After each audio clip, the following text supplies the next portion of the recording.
New Jersey and Virginia in the vote in some some regions and counties, they went way more against Trump and the Republicans than was the case just 2 years ago. So I think we're on the precipice. Jerry, we're starting this conversation while COP is going on in Brazil, a pretty unreported COP in many respects. How optimistic are you that the conversation on climate is going in the right direction? I'm not optimistic. I happen to be a chairman of the Bulletin of Atomic Scientists, which puts out the doomsday clock each year. It's the closest to doomsday it has ever been. 89 seconds. At one time, it was 17 minutes to doomsday. This is about nuclear danger, but also about climate. And the report, and the reports for the last couple of years, but especially this year, is we're going in the wrong direction, clearly on climate. So the COP has become less effective. America not being there at the federal level is a real statement. And then Trump able to bully other countries, particularly the International Maritime Organization, when they finally got a rule they were going to adopt to curb emissions. So all in all, it's not a good sign. The fact that there are so many, about 100 mayors and governors, local leaders from America, that's good. So that shows you that the country is not behind Trump in what he's doing. But while he's in power, he is basically he's a destructive force, the likes of which I have never seen. Why is the argument being lost a bit, do you think, Jerry? That I wonder whether some of the problem has been people were made promises about going to net zero, that it would all be jammed today, they would get money off their energy bills, they'd get jobs. And actually, they should have been told this is a battle that will take some pain at the beginning, but will get the benefits in the medium term. Do you think people have been oversold the notion of how to get to net zero, how to achieve some form of effective action over climate change? Clearly, there has been a level of optimism that the facts don't warrant. But the limiting factors are not biological. They're not natural. They're political. They're human. And what we're seeing now is the normal propensity of human beings to devolve, to default to what's easy. And the greed, the desire for money, the desire for comfort, very human, when expressed by the huge companies, not just oil companies, but most of the Fortune 500 in America. And I wouldn't be a bit surprised if there aren't many leaders in Europe as well. These people are not in support of the level of change, limitation, government intervention required to get to net zero. It can be done. It should be done. It probably will be done at some point. But now, longer, more expensive, with far more casualties. So it's a tragedy, much like World War I. Why do we have to have World War I? Couldn't the British and the Germans get along? Based on what happened afterwards, they probably would have if they'd known. And if people knew what's happening because of Trump, because of these slavish business leaders that go to his table there and sit with the representative from Saudi Arabia in this golden palace of decadence, it's quite extraordinary. I've never seen anything like it. But again, it's human. It's not biological. It's not in the natural laws. We could be on a much better path. In fact, we were. And in some places, they are. But never enough. China's not doing enough, or they're doing more than everybody else. Europe's not doing enough. Trump is just, in some ways, I'm hopeful that Trump will function as a reductio ad absurdum. He will reduce to absurdity climate delay, denial, and skepticism. And the backlash, the reaction will mobilize the sentiment needed to get the world and America on the right track. Or he will show the way that actually the populist leaders of the world need to, which I think we're seeing in this country and we're seeing elsewhere, are going to say, you know what, net zero is too expensive. you know what, we have to look after our people today, not worry about tomorrow. And actually, the message that Trump seems to embody, and it seems to be a successful political message, is we can't afford to pander to notions of net zero, as they would see it, because we need to look after people today. Yeah, that's a big lie. We know the big lie in Germany, propaganda in states, almost as a matter of course. What Trump is saying, it's the exact opposite. What he's saying is he's going to protect the people. He is for the people, but he's for the billionaires. He's lying. He's lying more than any other president, probably in history, and he's getting away with it for now. But I think it's just not true. Electric vehicles are doing fine. They do take government money. If we want to get off gasoline cars and trucks, the collective body called government has to lighten the burden, particularly for ordinary income people.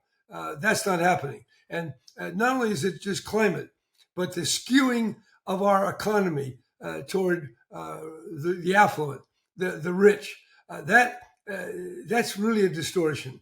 And we need that money that the rich are taking up with their huge salaries. We need it to be distributed in a way that can soften the burden of the transition. But the politics of that are nowhere to be found. And you reference populism. Populism is telling people what sounds good in the short term, but is a horror in just a slightly longer term. And in America, is that partially the fault of the left for leaving the field? That when we looked at America from afar, we don't see Democrat figures challenging Trump. We don't really see, aside from the new mayor in New York, Democrat figures really making much of a noise at all. I wonder if Trump's success is also a failure of the left to get its act together. Yeah, well, I don't know what you mean by the left. That's just another. The Democrats. Yeah, I know, but the left sounds like Marxists or socialists from 50 years ago. And anyway, it's not just Trump and the Republicans. It's Trump and the acolytes, the supporters, but then the people who go along with it, the business people. And then it's the ordinary Democrats do not have the strength. There's a lot of pusillanimity that is manifest here. And I don't think people are quite settled in to a horror, the horror and the profound deviance that Trump policy represents to America and to our history. So he's getting away with it. I mean, the fact that he gets to take a guy who murdered the Washington Post journalist and feed him at a dinner and have all this gold around and have a 21 gun salute and all the rest of this stuff and have so many dozens of major important Americans, many of whom are independents or Democrats. That tells you how bad off. And I only say my hope is that it's so bad, so crazy that people are going to see it. It's going to be easier to see it. And in seeing it, they'll revolt like they did in the New Jersey and Virginia elections. Those are omens. And maybe New York City, it's hard to tell because I'm not sure what that election says about the nation. Yeah. But New Jersey and Virginia, in the vote in some regions and counties, they went way more against Trump and the Republicans than was the case just 2 years ago. So I think we're on the precipice, but I do think that Trump, luckily, is not subtle. He is probably the grossest figure ever to occupy the White House. So even the dimmer minds should be able to figure out where the hell we're going. It's bad, and therefore be part of the recoiling and the revolt and the resurgence of an opposition. You don't see it. I don't see it quite yet, other than those votes. But I do think because what he's doing is so bad. This guy is a bull in a china shop. It's like a bunch of adolescents having a party and wrecking the place, throwing stuff out the window, breaking the piano, soiling the rug. That's what Trump is doing to the American polity. And so far, he's getting away with it, and he's doing it in the name of Jesus Christ. He's doing it in the name of evangelical Christianity.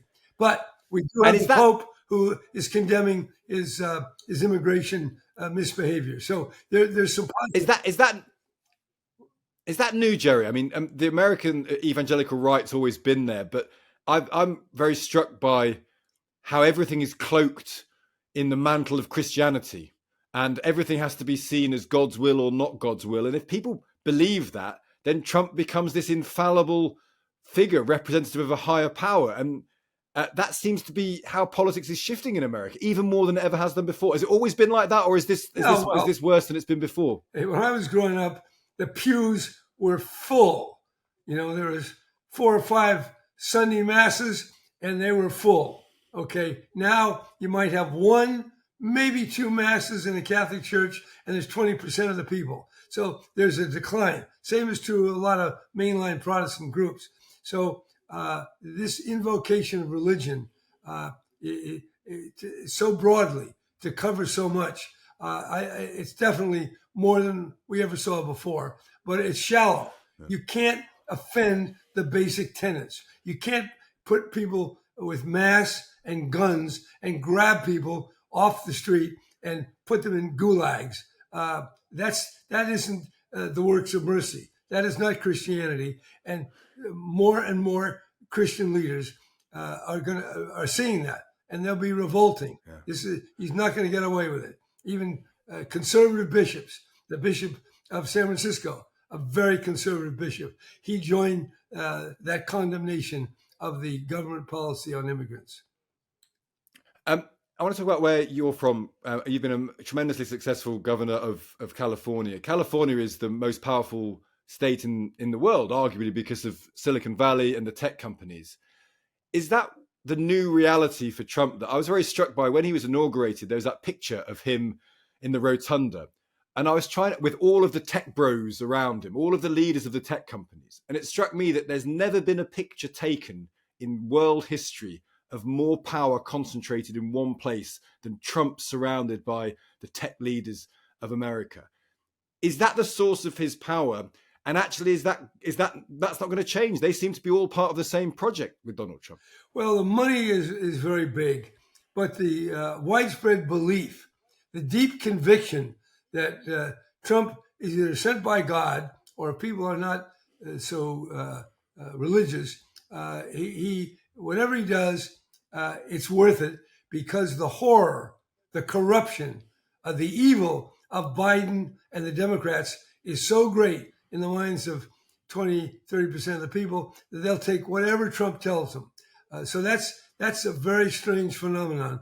And what makes the power is not just the billionaires from Silicon Valley, but the fact that this hardcore, I don't know whether it's 20% or more, 30, whatever, it's been embraced by the Republican Party. So they embrace that. And then added to that, they're afraid of Trump's electoral power to defeat them.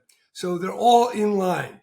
And this latest Epstein vote on the files, it was the first break in the invincibility of Trump. And I think it's going to be the first of many to come. Does Epstein bring him down, do you think, in the end? I don't think it alone, but it's more of a portent. And I would have to say that for the Epstein files to be the chink in the armor instead of climate change, instead of the reckless arbitrary tariffs that he's imposing, the rounding up of women and children and decent people working in our country, and having that guy from Salman in there in the White House with a state dinner, people slavishly they're expressing their approbation. All that is nothing compared to sex, minors, and this kind of exotic stories. But we'll take what we get, and that is the chink. But unless people wake up to what Trump is doing, he's not a little thing. I mean, he's destroying wind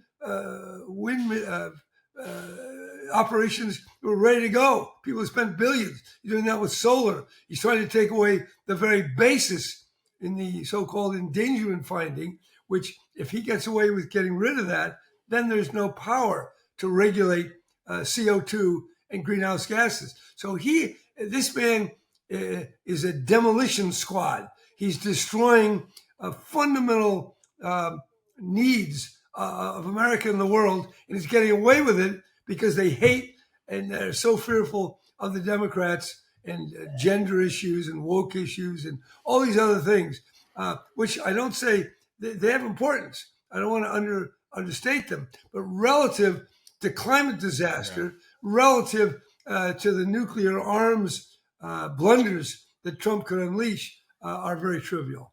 Well, just finally, I wonder whether the Democrats have got to take some responsibility for that. That, as I said earlier on, have the failures of the Democrats given the whole power to Trump? They've got to own that. They got distracted by woke issues. They went too far when it comes to arguments about gender and defunding the police instead of fighting in the center where they could have won. I mean, maybe your lot, the Democrats, have to hold their hands up and say, we got that wrong. Well, social trends operate in mysterious ways, but so the notion of the politics of Roosevelt or even Truman or Lyndon Johnson in the Great Society, that lost its luster. So people then got more excited about issues that were more exciting. However, Trump is making economic issues and other serious political matters exciting again, because Trump adds a certain valence, a certain buzz to otherwise dull issues. So I think he is helping mobilize the American electorate around more fundamental issues because of he himself is such a phenomenon, a negative phenomenon. That's a really interesting point. Jerry, we could carry on talking for ages, but I'll have to let you go. Really interesting stuff. Really appreciate you talking to us. Thank you so much. Good. My pleasure.